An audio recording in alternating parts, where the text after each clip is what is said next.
Johnny Nelson, much appreciate your time today.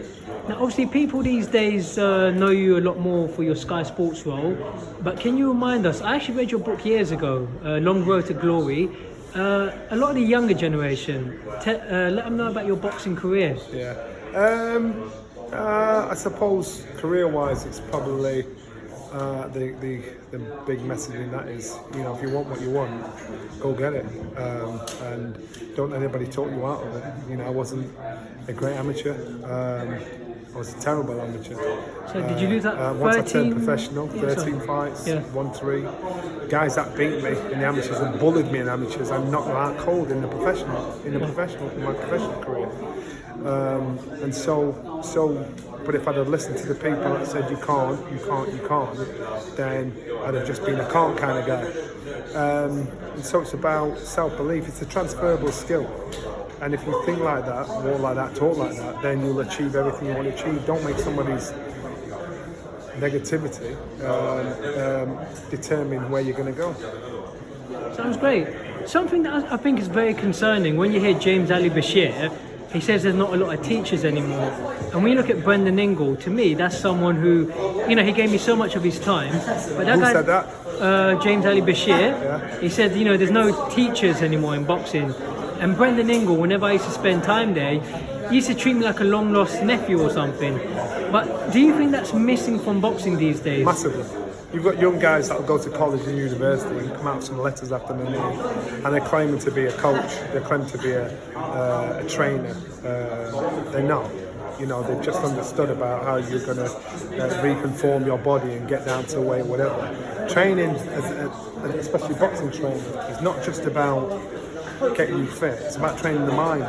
You've got to be able to talk to me about the history of our sport, and not just be smart and be able to remember who knocked you out in 1967. Give me the background, give me the understanding, give me the philosophy of a fight and why fights have turned out the way they've turned out. And if you can do that, the idea of doing that is to inspire me, to make me be a better fighter, to make me a better person.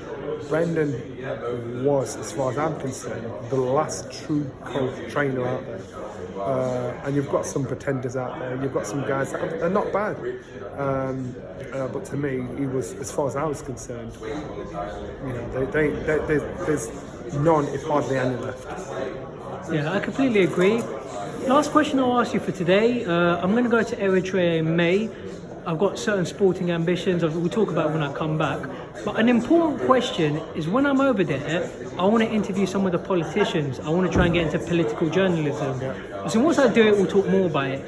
The question is, though, what advice would you give to fighters in terms of building a life outside of boxing? Because I think a lot of them are missing that. Like another career. When you're not boxing, have you got another source of income? What advice? Don't let boxing define you, who you are, because if you tag your name, your identity on being a boxer, when you're no longer a boxer, you become a lost soul. And what happens is, after that, that's why you get a lot of fighters that turn to drink, turn to drugs. Their life is internal because they can only identify themselves through boxing. So boxing is part of your life. It isn't your life. Boxing isn't your identity. You're your identity. You've just picked boxing up to add it to what you're doing in life. It doesn't stop you from having other interests. To be a successful fighter, you've got to have commitment, you've got to have mindset, you've got to prioritise and do it that way. Do it that way, then you can still transfer that skill to anything you want to do when you finish boxing, or away from boxing. And that's how you've got to do it. Sounds good. Yeah, maybe become a Sky Sports presenter.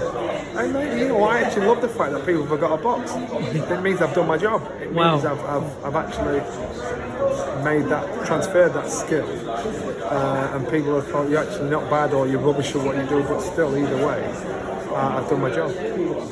Cool. And we're finished. All I'll say quickly, just on that note, obviously you became a very big part of Ringside, you and Adam Smith. Hopefully we see that show back sometime. Yeah. Ringside, everyone loved it. But I know you're quite busy, so we'll try and do it another time. Thank you. Thank you, Johnny. Bless.